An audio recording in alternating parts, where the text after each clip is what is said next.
Good morning, everybody. We still have several folks that are joining us. I have 10 o'clock Eastern, 9 Central. It is so nice to be with you all today. I have looked forward to starting this book club for a while, and it's finally here. This is something we've been talking about since early in 2022, so it's kind of crazy to think that we're already here. My name is Dr. Heather Norman-Burgdolf. I am an extension specialist for food and nutrition here at UK within Family and Consumer Sciences Extension. Many of you all know already the title of this book that we're going to be chatting about over the next 4 weeks is called Is Butter a Carb? Unpicking Fact from Fiction in the World of Nutrition. Before we dive in, I do want to let everybody know that our sessions are being recorded and they will be posted within our Facebook group tomorrow. So the Friday after every session, we'll be sure to post those. And I'll share a little bit more about our Facebook group in a minute. We timed this book specifically for March for a reason. Many of you know that it's National Nutrition Month, and there's really no better way than learning about nutrition together. I also want to just recognize and commend each of you for committing to this book, for asking questions already, for taking time to reflect personally, and also your willingness to learn, right? It's almost more difficult, I think, to unlearn things and learn things. And that's the whole point of this book, is to kind of challenge us and push us to learn something new with each page. So hopefully before today, you've read the first few chapters of our book, the introduction through chapter 3. But if you haven't, that is okay. Or if you don't even have the book, that is okay, because there's still a lot to learn. The way that we're going to set up these sessions, there's still going to be a lot of value in the material that's shared. And hopefully it is an enjoyable experience for you regardless. So before we jump in, I do want to acknowledge that several other folks have been involved with putting this book club together. We have other extension staff, we have other faculty. And what's really neat is we even have students here at UK within our Department of Dietetics and Human Nutrition here right on campus that have helped with the preparation of this book club. And I just genuinely want to say thank you to all of those individuals. So, all right, I see people are still coming in, which is great, but we are going to go ahead and get started. So before we move any further, I do want to set some respectful ground rules. So for me and for everybody, food and nutrition is deeply personal. It's deeply cultural. It's connected to who we are as people. It literally keeps us alive, right? And so just thinking about food, how we connect it to celebrations and our family practices. So food is so much more than just food. It is so much more than just nutrients. So we really want to create a space where we feel respected and we are respectful, and where we value everyone's experiences and beliefs around food and nutrition. And the amazing thing about this book club experience is that it provides an opportunity to engage with others who live around Kentucky and who are in different life stages and in different ages, and that we can all learn together alongside one another. I'll share in a couple slides about a fun way that we want to be engaged today. We'll be using Menti, but I do want to mention that we have 2 UK faculty and registered dietitians, both Courtney Luking and Emily DeWitt. They are also on this webinar today, and they're going to be monitoring the chat. So the chat is open and available to you. It is a feature on this webinar.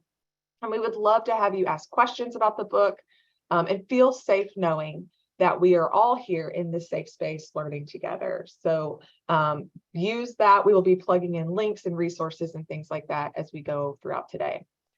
And although we do have some incredible faculty and registered dietitians here that are going to be helping moderate the chat, we are Extension, and our goal is to educate and inform you, thinking broadly about nutrition and food. So if you have very specific questions about your own nutrition needs and specific health conditions and outcomes, we highly encourage you to work with medical providers and registered dietitian nutritionists. We are not going to be providing personalized nutrition or medical nutrition therapy throughout this book club.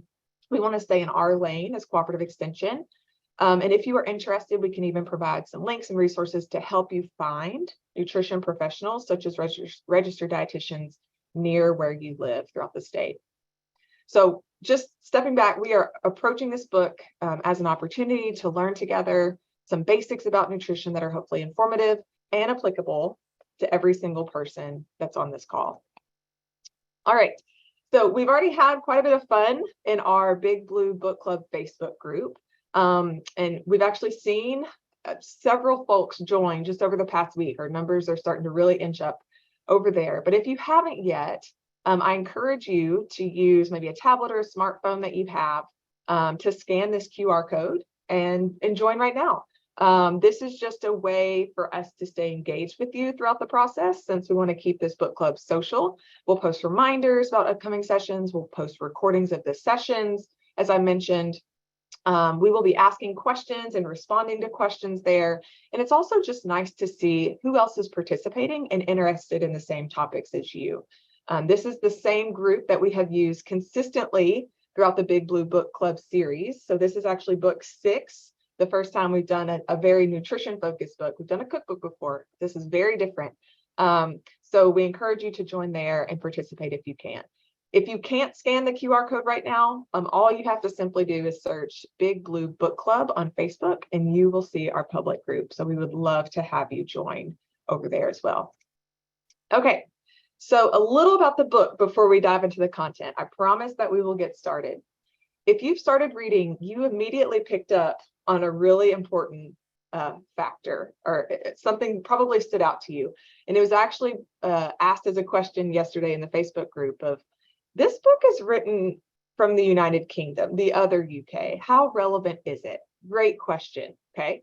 It is written by 2 registered dietitians from the United Kingdom, and there are several references to the UK throughout the book, and they may even use terms that are not as common in our country. You know, they may mention tinned veg or pulses. That's okay.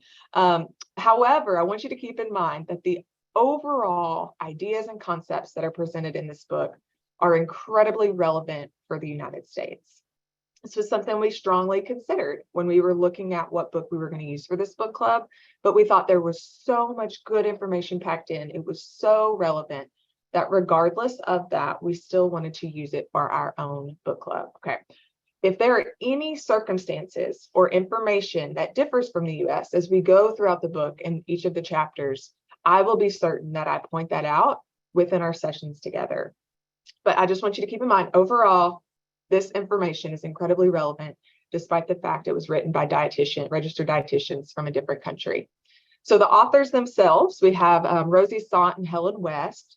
They actually founded a nonprofit called the Rooted Project. This is an organization they founded that was completely devoted to addressing nutrition misinformation and ensuring consumers like you have the right information in hand when you go to make decisions for yourself and your family related to food nutrition. And they even mention this organization in that introductory first few pages, and it's referenced a few times throughout the book. So I wanted you to know what that was. So you're like, what does that even mean, the Rooted Project? It's even mentioned on the cover there that they're the founders of the Rooted Project, and that's what that is. So today is session 1. So we're going to cover through chapter 3. So essentially unpacking why ensuring we have credible nutrition information is important. And then we're going to be talking about calories and fat. I know lots of people have lots of feelings and thoughts about those words. So essentially the first half of this book, sessions 1 and 2, you could almost consider this to like a nutrition 101 course. And this book is our little textbook, okay? It's going to be more fun than that, I promise. So don't be overwhelmed. That's going to be a class. But we're really going to level set. We are going to unpack some basic information and ideas about calories, macronutrients, and micronutrients. And we're going to even identify the questions that we don't even have answers to yet. So what does the science tell us and what do we not know yet? And then as we move into sessions 3 and 4, we're going to zoom out and we're going to think more, we're going to think outside of just nutrients, but more about dietary patterns. So how does it all fit together? How do we make sense of nutrition within our lifestyles? What should we know about trending topics in nutrition? And how do we manage nutrition we see in the media? And then as we close out with session 4, really our ultimate goal is for you to feel like an informed citizen scientist, that you feel capable of asking questions and staying curious and using your basic level of understanding about food nutrition, and having an understanding of what it means to say that something has evidence to support a health promoting decision. The other awesome thing about session 4 is that we will be joined by one of the authors, Helen West herself. She'll be joining us for a short Q&A. So we'll unpack those last few chapters together, and then we'll have an opportunity to ask her questions. So I already have a few that I'm looking forward to asking her and hearing answers. But as you read this book, just jot down any questions you may have, since we will have that really unique opportunity to talk to the authors themselves and ask them questions about this book. So keep in mind, if you've read ahead, if you've read past chapter 3, today we are only going to focus on the content from chapters 1, 2, and 3.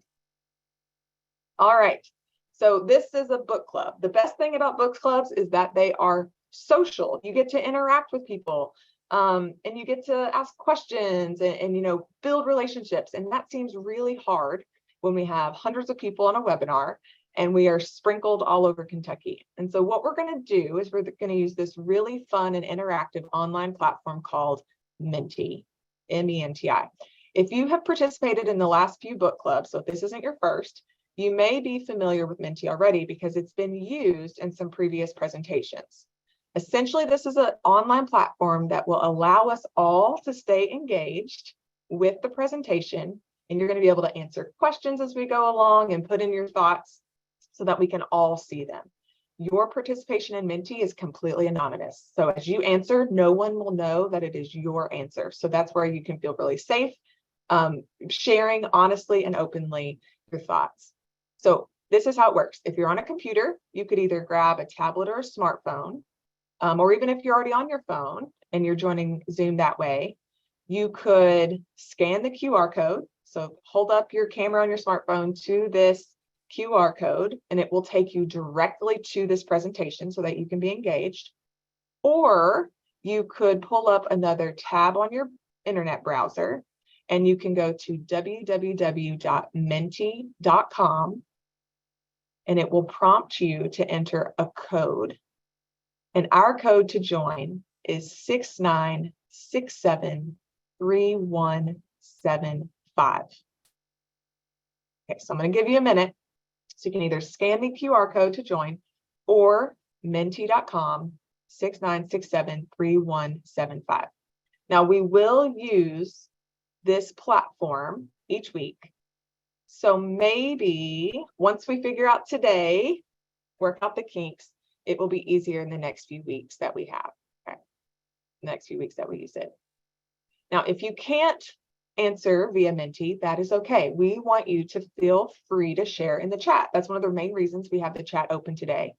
So especially with some of the questions where we want to get a one-word response from you, if you don't have Menti, feel free to drop that into the chat so that we can still see your thoughts.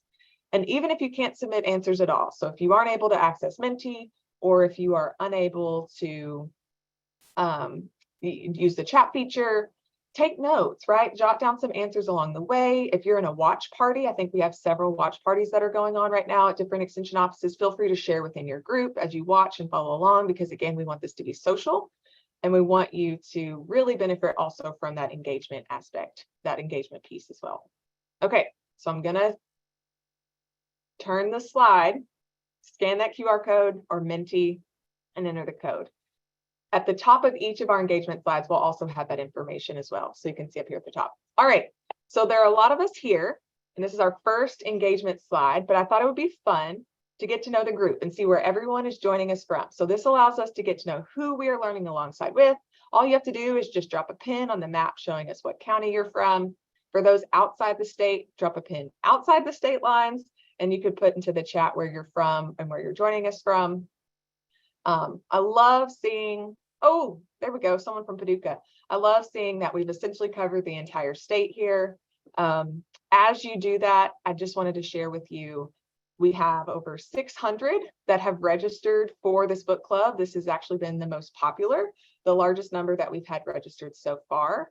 And as we go through, it's not too late to register. If you know someone who you're like, oh, we're into this, but I think you would still really enjoy this or benefit from it, it's not too late. We can have them register for the subsequent sessions.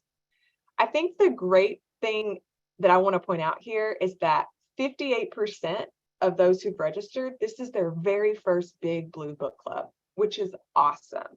So there's a lot of people that are new here, and we want to say welcome to you. But also there's 40% of you that you've been around. You've actually participated in multiple book clubs, which is pretty incredible. We want to say thank you and welcome back to you for choosing to join us again for this book. All right, so it looks like we have someone from outside the state.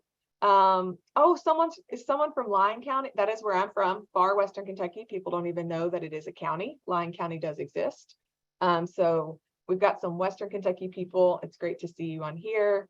But really we cover almost the entire state. So that is awesome. Looks like we've had about 82 people who have responded to Minty, which is great.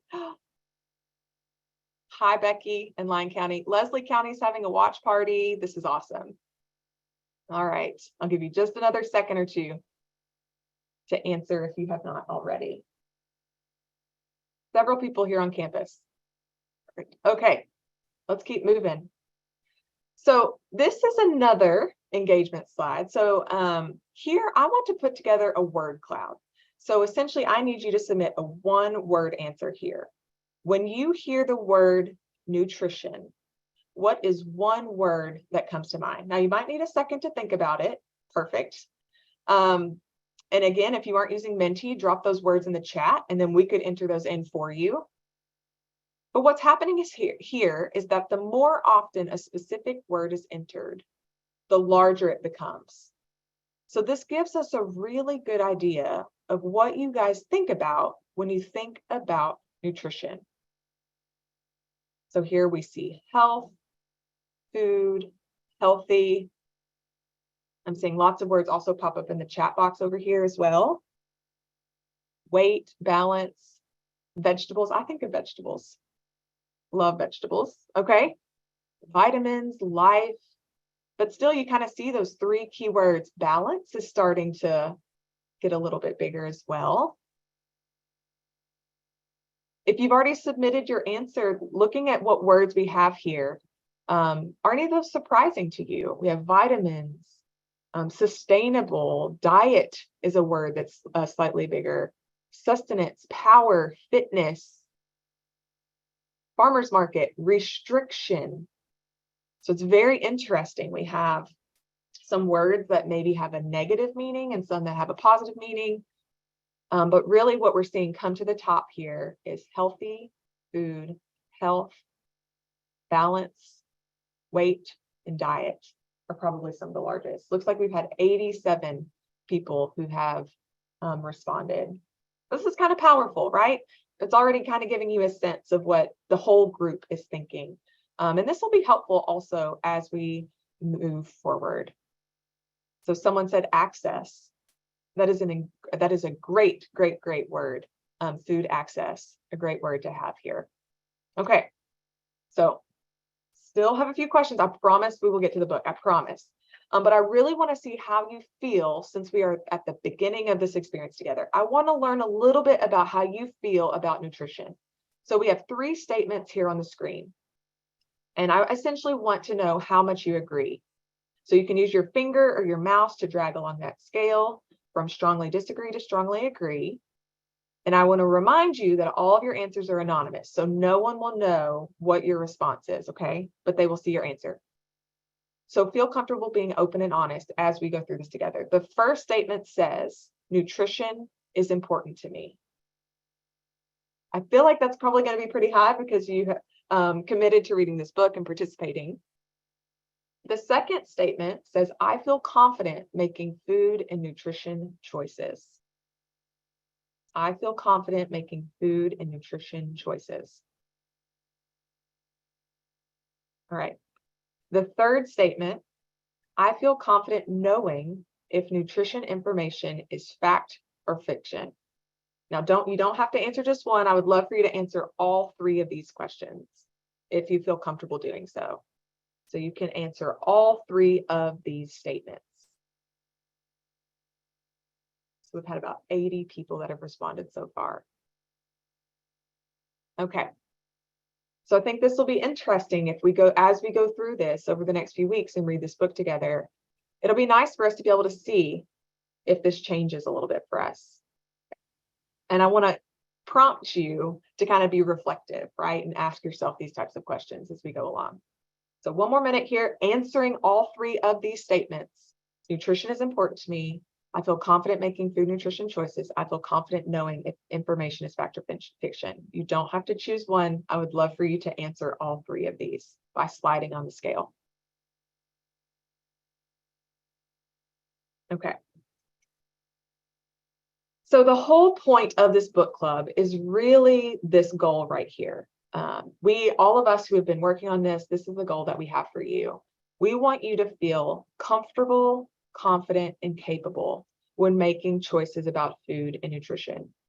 It is overwhelming what we hear each day about this topic. You know, it could be from superfoods, which scientists don't use that term, to supplements and the testimonies, especially from people that we either admire or trust. We want to know what's best for us. And there's a lot of misinformation about food nutrition that's out there. And you really can't be comfortable, confident, or capable in making choices when misinformation is what's guiding your food choices. Okay. This quote that's on page 14, and I'm going to have page numbers throughout if you have your book handy and you kind of want to flip through and follow along. But I really couldn't say it better myself. So I've got lots of long quotes in here because there's just so many good ones throughout this thing. But it says, we're going to teach you how to pick through the nonsense, how to ask for evidence, being curious, and ultimately give you all the information you need to help you find a way of eating that's right for you based on fact, not fiction. Now, I want to point out that this book is actually much longer than you think. It's not as long as you would think, because at the end, I'm not sure if you flip back there, there's 30 pages of references in this book, okay? This is where they are citing the science that informs everything that's included in this book. So as we go through these next few weeks together, and as we read this book together, if you want to learn more on a specific topic, or if you have questions, that's a great place to go back and look at what they are using as their evidence. And then you could use that to go and read some more. You could also keep this on your shelf as a reference for questions you might have in the future. Maybe in a year or two, you're like, oh, something about carbohydrates. Well, let me see what that book said. And you could go back, you could use this book and that reference list in the back as a resource, as something that you can go to and you can trust. This is why we feel confident choosing and sharing this book with you, because we know that the information that's found in it is reliable, and that directly aligns with everything that cooperative extension is and what we stand for. We want to use evidence-based information to help you lead the best life for you. And in this case, when it comes to food and nutrition. So that is the ultimate goal for this whole experience that we're about to have together. Okay, so I mentioned we hear about nutrition every day, but I'm curious, where do you go to find your nutrition information? Or does it find you? Now we have several options here on the screen, and you can choose more than one. So certainly choose all that apply. And if you do choose other down there on the bottom right, feel free to put in the chat where that is. But I want to see, where are you getting your nutrition information? And I'm leaving this vague, I'm leaving it broad for you to interpret it how you want to. So as people are responding, you can kind of see those bubbles popping up. We can see the percentage. What are we seeing? What is the primary source here? We look to our health professionals a lot. So over a fifth of you so far. More people are responding. Government agencies, so that could be the CDC, the USDA. All of our options here are health professionals, TVs, documentaries, social media or blogs, government agencies, so information from the CDC or the USDA, maybe their books, like this one. Cooperative extension, academic journals. You like to read, actually read papers that are coming out. The classroom, that's a great one. So we have some people are responding. News, magazines. This is great. Everyone is getting information from different places. So this is why it is so important that regardless of what source we're using, we are able to understand if what we're seeing is fact or fiction. So yes, school is another great one that's just popped up. Okay, so let's keep that in mind as we move forward here. Thinking about nutrition misinformation and what is fact and fiction, do you think there is harm in nutrition misinformation? Now, we just talked about where we get our information, but is it all true? We know that a lot of nutrition misinformation is out there, but does it matter? What is the harm? Now, if you've read this book, you might actually find that this question is a little difficult to answer, right? So let's see what we've got here. A large percentage of you all think that there could be extreme harm. Let's see, about a fifth of you, some harm. Has anyone responded no harm? Nobody. So really you all do recognize that there is some extent of potential harm that could come from nutrition misinformation that is out there. That's excellent. All right, we've got quite a few people that have responded so far. So let's start to unpack this a little bit. And this really gets into chapter 1 of the book for us. So here, what's the harm? Does it matter where we get our nutrition information? Should I consider what my sources are? Am I seeing nutrition misinformation? I don't even know it. I hope these are questions that you've started to ask yourself, especially as you've read the book and through that introduction section, because yes, where we get our nutrition information matters. There is no doubt that nutrition impacts our health, right? Those choices that we make. That is true, but it isn't the only thing also.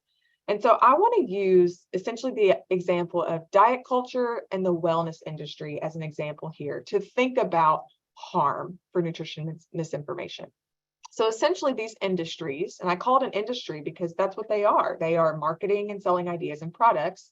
They want us to think, eat like me, look like me, right? So essentially that every aspect of our health, especially food and nutrition, is entirely in our control.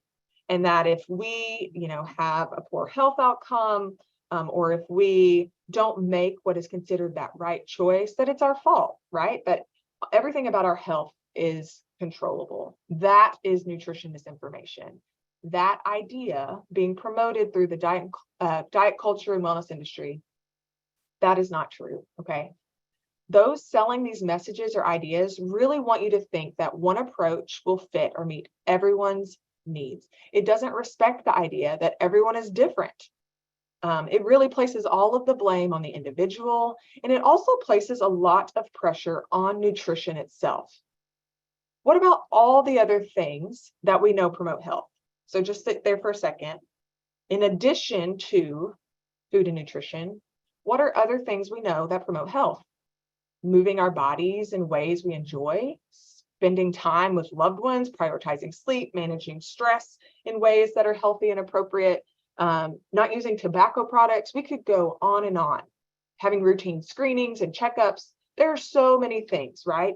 But for some reason, food nutrition really seems to be put on a pedestal.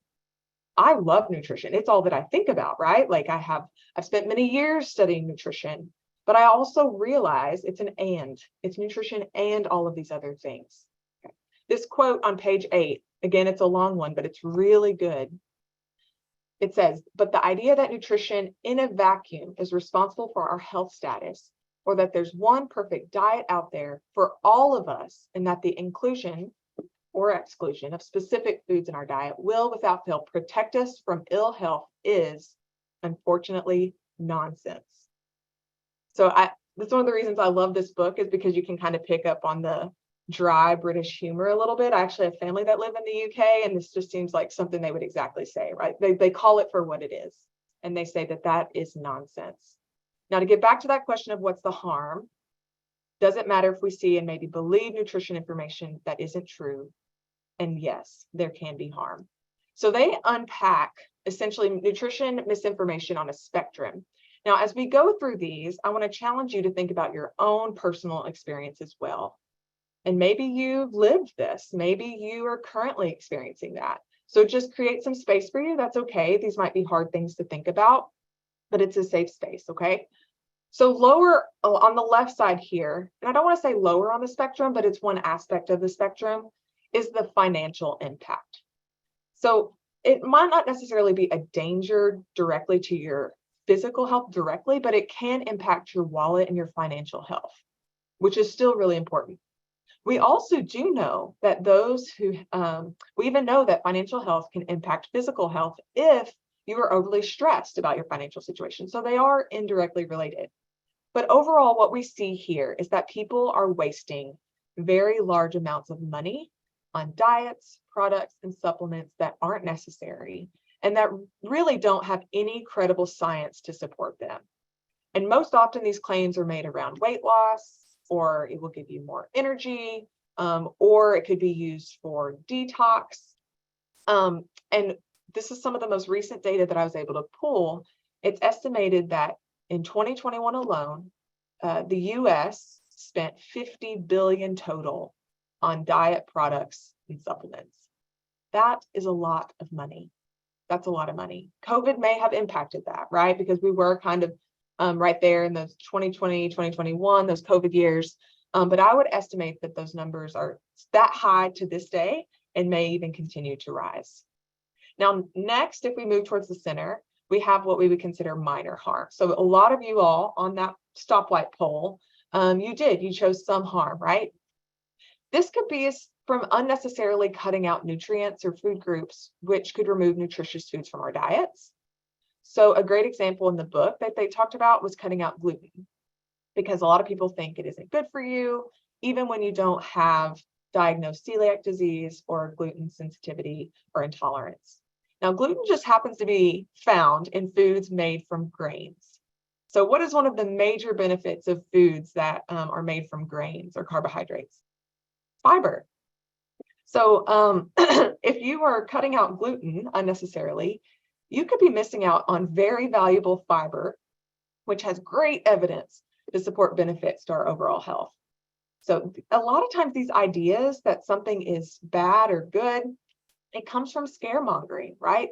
And this is commonly used regarding a nutrient or a food group. So essentially trying to make consumers fearful of a certain nutrient or product in food. This is what leads us to placing this moral value on foods. We have all done this. I am guilty of this. To this day, we constantly kind of have to push back against this. This is when we call a food or nutrient good or bad. And this really can set us up for complicated relationships with food, which could ultimately have physical effects on our health, right? So we really want to kind of push back against this idea of things being labeled good or bad. They just are, and that is okay. They can exist as they are. You may have heard of the concept that all foods can fit. If you believe that idea, or this idea of balance and moderation, it really helps you push back against that moral value of good or bad that we use to label food. All right, and then if we move to the right, we have extreme harm. Many of you selected this on that stoplight poll. And it is true, there can be extreme harm when it comes to nutrition misinformation. This is essentially when individuals reject evidence-based medical therapies or treatments for cure-all diets and foods. And this is rare, right? Individuals that choose this. And they do provide some examples in the book. I think it's page 11, but it does happen. And what we see is that individuals who have more resources, like higher levels of education and more disposable income, they are the ones that are actually more likely to fall for what we would call nutritional pseudoscience or fake science. So the examples in the book, which are true tragedies, is that people reject cancer treatment for some diet or therapy, right? And it's not that it has to be one or the other. We know that food nutrition can be very important when it comes to chronic diseases and conditions that we're managing, but also we don't want to reject what the science says. Now, if we think about all of this collectively, nutrition misinformation, I think chapter 1 really sets us up nicely in explaining why it is important for us to go into the rest of the book with a clear perspective, essentially on the value of nutrition information coming from reliable sources.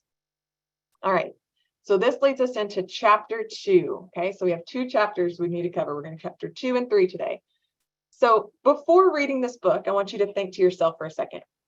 When you heard the word calories, what did you think? What was your perception of that word? Was it a bad thing? Were you neutral? just calories are what they are. That's fine. They exist. Or did you have a positive thought about calories? I don't know if I know many people who would probably say that's the truth. So what was your perception? And then why was that your perception? Were you told all growing up that you had to cut them or burn them or count them or limit them? So just thinking, right? This is making you do some mental work here. I'm glad they started this book with calories because I think it's really helpful for us to start here. Okay. This word didn't really come up. Did it come up a lot on our word cloud? So again, it's kind of surprising a little bit, but it tells a lot of times in the food nutrition world, a lot of emphasis is placed on the word calories and what calories are. So calories are, it's short for kilocalorie. It's the amount of energy it would take to raise the temperature of 1 milliliter of water by 1 degree Celsius. Now, how relevant is that for us, right? Like we're not gonna, that means really nothing. But I love the way that they described it on page 20. That's not so technical.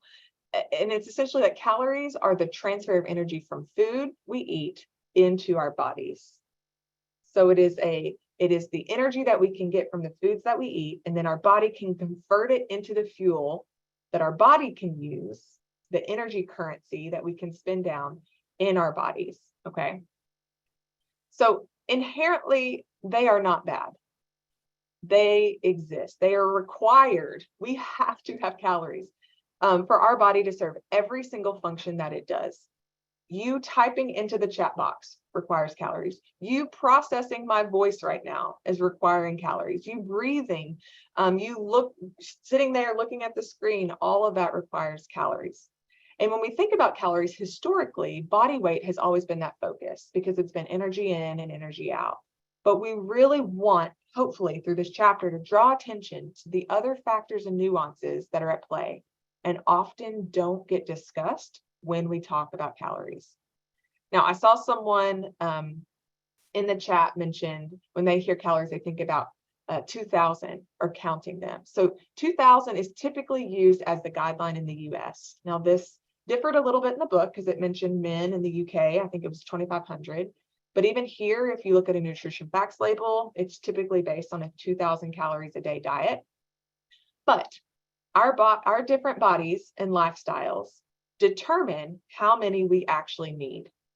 Now, there are some diets out there that push as few as 1,000 or 1,200 calories a day, or even less, right? Now, if you think about it, those numbers are actually closer to what we would recommend for toddlers and young children. So that amount, that is not enough, right, for your body to be able to do every day what it needs to do. Okay.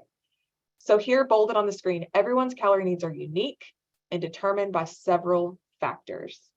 So you and me have different calorie needs. It's going to be dictated by our weight, our height, male, female, age, genetics. We forget that we have biology at play here, our body shape and size, life stage. If you're breastfeeding, your calorie needs are going to be substantially different than someone that is not, right? So even illness and recovery, if you're recovering from a medical condition or surgery. So even if we have a number that is our number, it's flexible, it's fluid, depending on our age, life stage, and what our body is experiencing, right? So it's very, very different. If you do want to know or have a better idea of a number, the USDA's MyPlate, which is kind of the visual representation of our dietary guidelines, their website has great tools where you can go in and answer some questions that are unique to you, and it can provide you some guidance for how many calories a day that you need in order to meet your specific needs. Now, this idea, right, that everyone's calorie needs are unique, this supports the idea eating like me, looking like me is simply not true, right? Like that concept that we just discussed with diet culture. Now, I can eat the exact same thing as you and move my body the exact same way as you, and we will still look very, very different because of all these interactions between the foods we're choosing and then also our own bodies and our biology, how it works. Okay, there's a lot going on here. All right, so here's our next Menti question. I saw someone asked, go to www.menti.com, that code 69673175. This is a true false. All calories are equal. True or false? Again, this one's kind of tricky. Even if you've read the book, you might be like, I still don't know. I'm seeing a lot of false. That's interesting. So we have true, we have false. Let's see, about 3/4 of you are saying false. So you're probably like, well, in what way, Heather? Are we talking about the energy in a calorie or what? Lots and lots of false. We've got lots of responses already. So, okay, you guys are overwhelmingly choosing false. So it's a trick question almost, yes. Because a calorie is a calorie. A calorie is a calorie from one food. That calorie is equal to what a calorie is in a different food. But we have a but here. It's not just about the calories, right? And I'm assuming that's where the majority of you all who chose false were headed. So here I want us, again, because we put all this emphasis on calories, I want us to talk about what they do tell us and what they don't tell us. Okay, so calories are often talked about in regards to energy balance. Again, so calories in, calories out.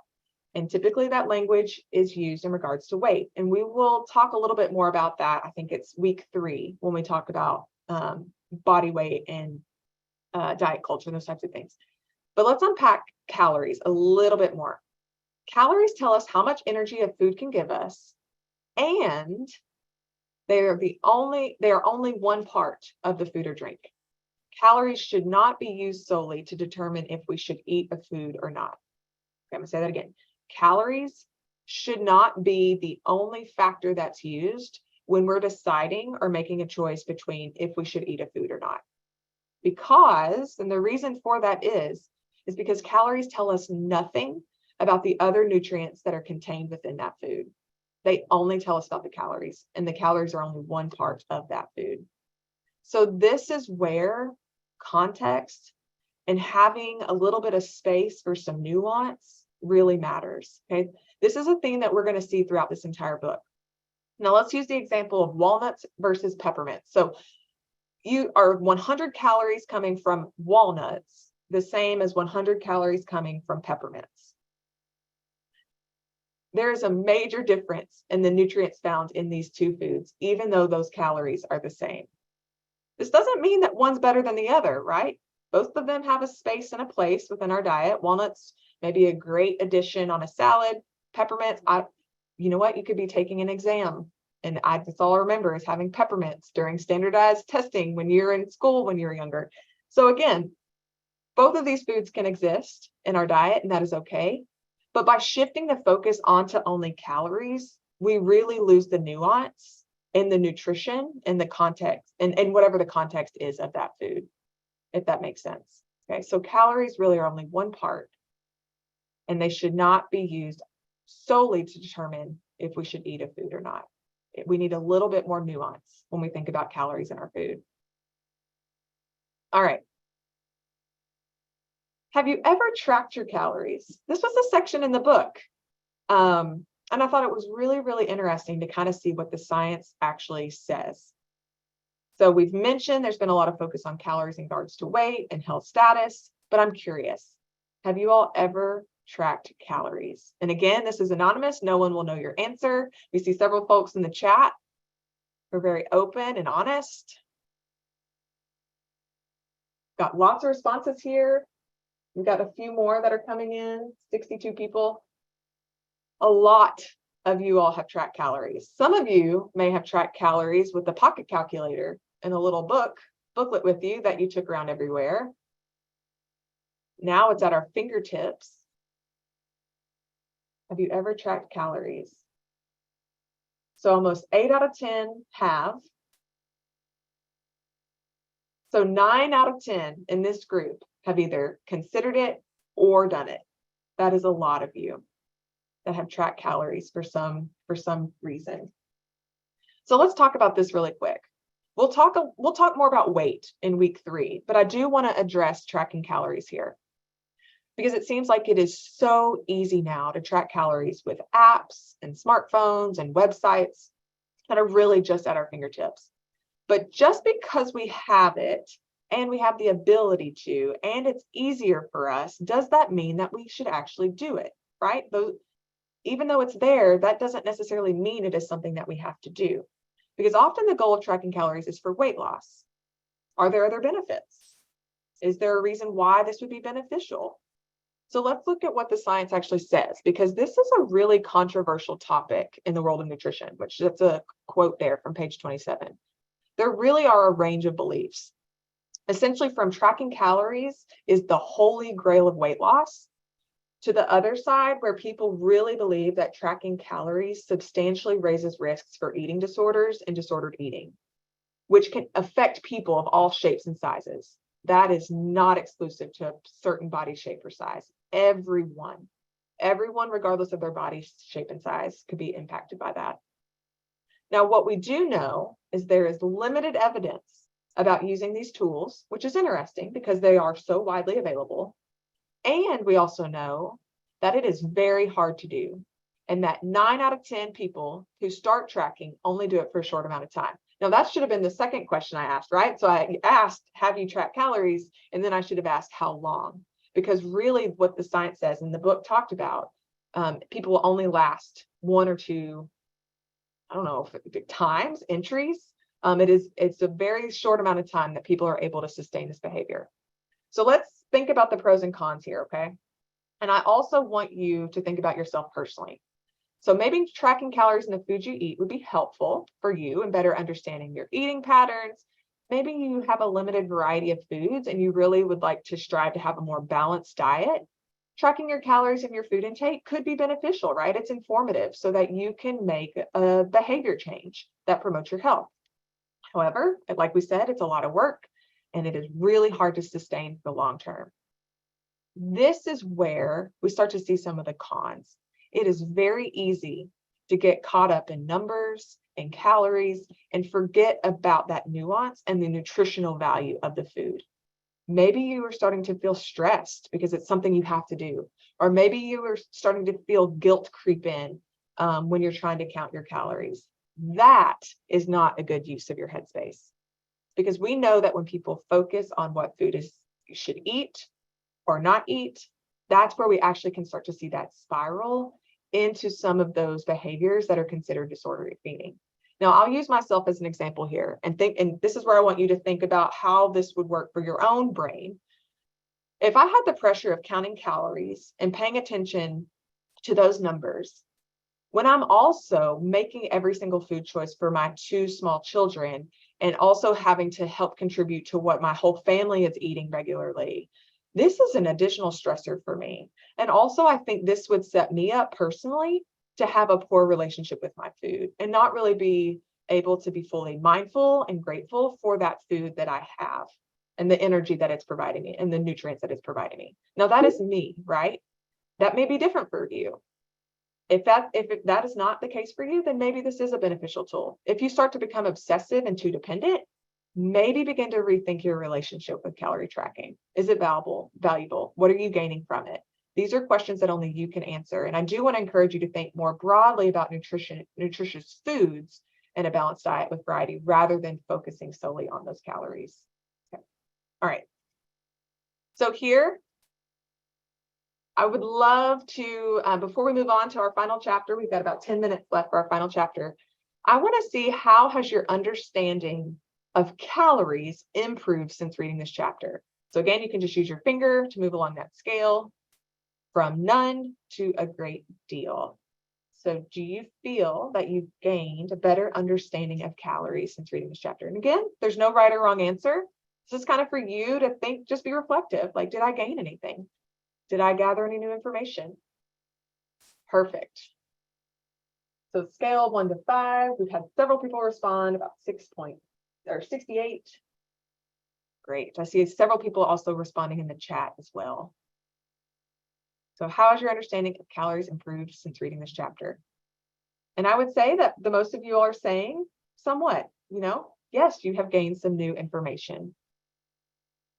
Hopefully you have a new perspective of what calories are and what they aren't when it comes to making a food choice. All right.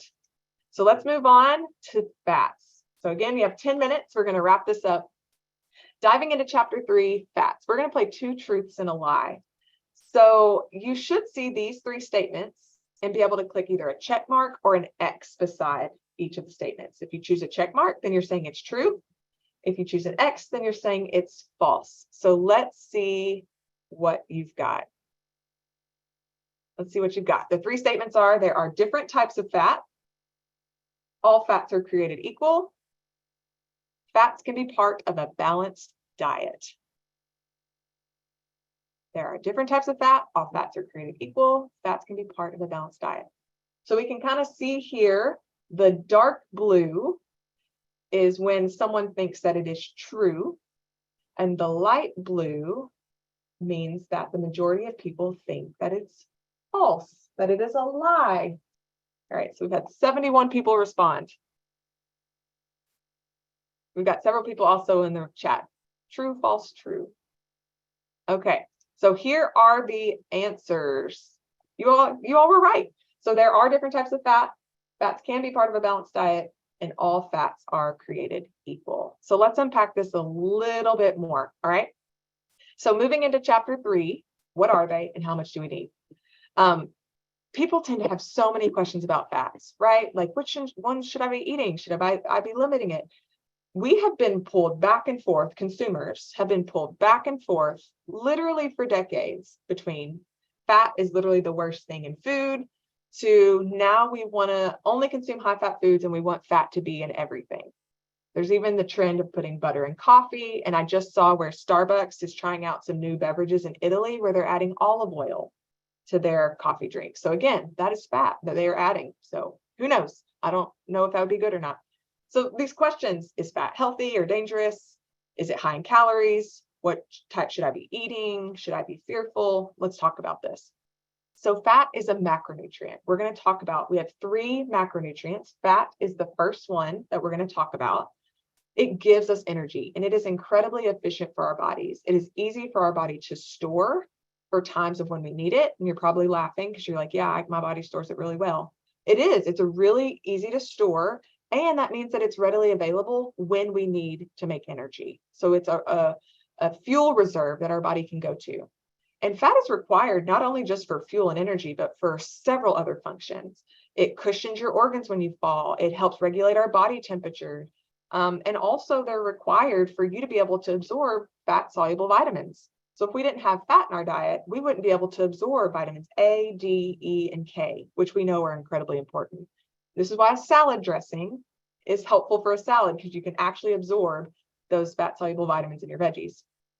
Now, we tend to lump all fats together, but there's several different types. So that was one of the true false. So when we think of a high-fat food, first of all, and I'm saying high-fat food without a label of good or bad. Okay, let's everyone think of a high-fat food. I have mine in my head, a high-fat food. Okay. Now, just because it's high fat doesn't mean it's inherently bad. We're not using that language. Some of you maybe thought of bacon. I thought of bacon. Some of you maybe thought of avocados. Both of those things are very high in fat, but they are different. And that is because of the different types of fat that they have in them. Okay. So this is where we hear saturated fat and unsaturated fat. So saturated fat would be higher in our bacon. Unsaturated fat, like monounsaturated fats, MUFAs, and polyunsaturated fats, PUFAs, are found in avocados and some plant-based foods. We'll get there in a second. When we talk about high and low fat foods, that food can have several different types of fat in them. So for example, when we think of butter, maybe you thought of butter, it's in the title of the book. We keep in mind that butter is about 63% saturated fat. But also it has about 30% unsaturated fat, but you never hear that really about butter. So keep in mind that this is really hard to study in a human who has a complex diet, because different types of fats, we can't really study them in isolation in us because our diets are so complex. Now, I'm not going to say to you to increase your unsaturated fat in your diet, choose butter. We know that there are other food options that are higher. And so we would call those an unsaturated fat source, whereas butter is more of a saturated fat source. Now, how much fat do we need, right? I know you want me to tell you a number, but I can't, and I'm not, and I won't be able to. But what we're starting to see is that the total amount of fat in the diet seems to be less important. So think about the Mediterranean diet. You all have probably heard about this. It's consistently listed as one of the healthiest diets or lifestyles in the world, and that it just promotes health and long life. This is actually a diet that is overall really high in fat. If you think about it, fish and olive oil, all of those items that are coming from that Mediterranean region, they're higher in fat, and it actually promotes health. And that has to do with the ratios of saturated fat and unsaturated fat found in that lifestyle. So if we focus on improving diet quality overall, then the amount of saturated fat might not matter as much. Because overall, what we want to do is look for ways to add unsaturated to the diet in place of saturated when possible. Okay. So here, I just want to move forward since we just have a few more minutes and unpack these different types of fats that we have. So here on the left side, we have saturated fat. These are the ones that are going to be solid at room temperature, typically found, sandwiches, burgers, desserts, sweet treats. We are encouraged to limit when possible, because when really high in the diet has been linked to cardiovascular disease risk. Okay. In the middle here, we have trans fats. This really isn't as much of an issue anymore. It is very well established that they negatively impact our health, specifically raising our cholesterol and fat in the blood. But you don't have to worry because of the strong evidence linking them to poor health, they are no longer added to foods in the US. So very rarely do we ever see these. Okay. Unsaturated fats, these are typically liquid at room temperature, and they're often found in foods that come from plants. So think olive and vegetable oils, nuts, seeds, avocados. What evidence is starting to show us here is that they could improve, if we have lots of unsaturated fat in our diet, actually can improve our cholesterol levels and lower heart disease risk. Okay. So which of these foods is the best source of unsaturated fat? We've got 3 options here. Which one do you think is the best source? We have cashews and almonds, butter and eggs, steak. We've got a few, responses are really starting to come in here. Cashews and almonds. You can freeze your nuts and cashews and almonds and things so they don't go bad and they'll last longer. Perfect, yes. So here I'm going to go ahead and show that correct answer. You guys were overwhelmingly correct that cashews and almonds, of these, are the best source of unsaturated fat. Now, there may be some unsaturated fat present in the steak, but we're not going to consider that to be the best source for us to choose. All right. So here, what's important for health from a dietary perspective is which foods are on your plate and what sorts of foods you choose most of the time. Again, this allows for that nuance. Here we have some saturated fat examples. You have your steak, you have some butter, even coconut oil here. And then on the other side, we have unsaturated fat. So that's where we're going to see those nuts, seeds, fatty fish, avocado. So yeah, most of the time, try to choose unsaturated fat when possible. Think about varying your sources. Use butter for your biscuit, right? But maybe we could use olive oil instead to coat our pan when we're baking or when we're pan frying, right? Just look for small ways to make changes. All right, choosing fats in your diet. I have a couple more slides and we'll wrap up. So here we need fats in our diet and we do not need to be frightened of them. That's page 44. And these are just some low-hanging fruit things that you could potentially put into practice this next week, right? You can work on determining sources of unsaturated fat by using that liquid or solid at room temperature, because solid is going to be more of a saturated fat source, liquid is going to be higher in unsaturated.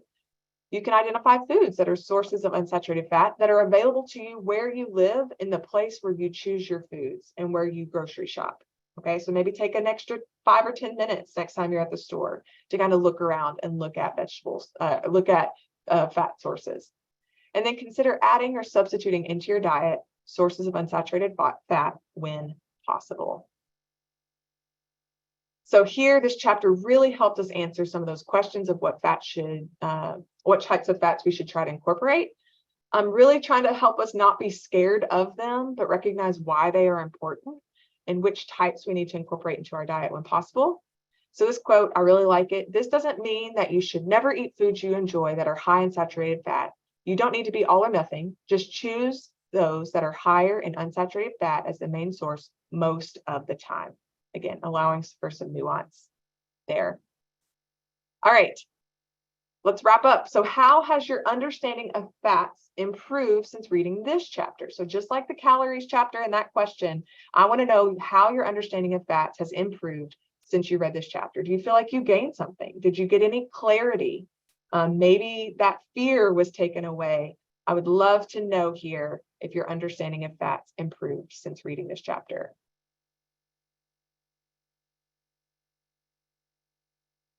Okay. Thank you, thank you, thank you. All right, so I have just 2 more slides here. This is where you can type in whatever you want, right? So what stood out to you the most about the first part of this book?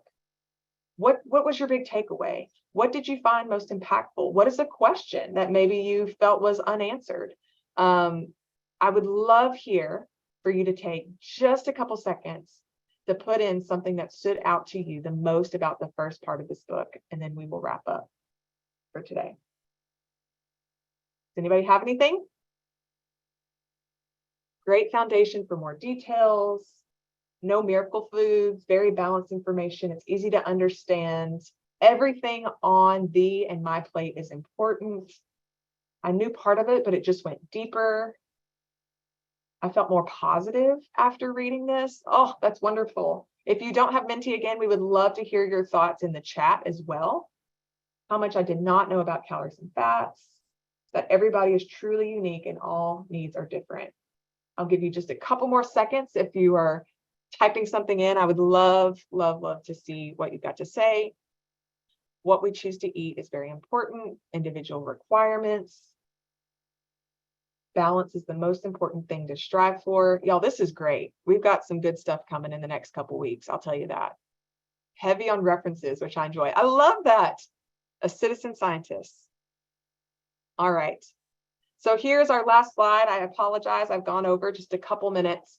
First of all, I just want to say thank you so much for spending time with us.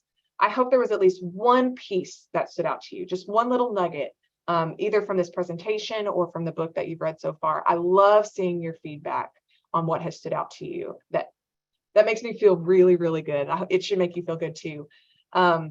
Since we've gone over today, we won't have time for any questions specifically. In the next few sessions, since we don't have so much stuff at the beginning, we'll be able to jump into the book quicker, and we'll hopefully have more time for that. Your assignment for next week is to read through chapter 7, and there is so much good information in there, especially as we start to unpack carbs and sugar, which I know everyone has questions about. And then this is your final reminder to join our Facebook group. And in the meantime, if you have any questions while reading, you can submit those in the Facebook group. You could email me directly at heather.norman@uky.edu, and we'll get you some answers. And I want to say thank you again to everybody who took time out to join us. I apologize for running over, and I hope that you each have the best day available to you. We'll see you next week, everybody.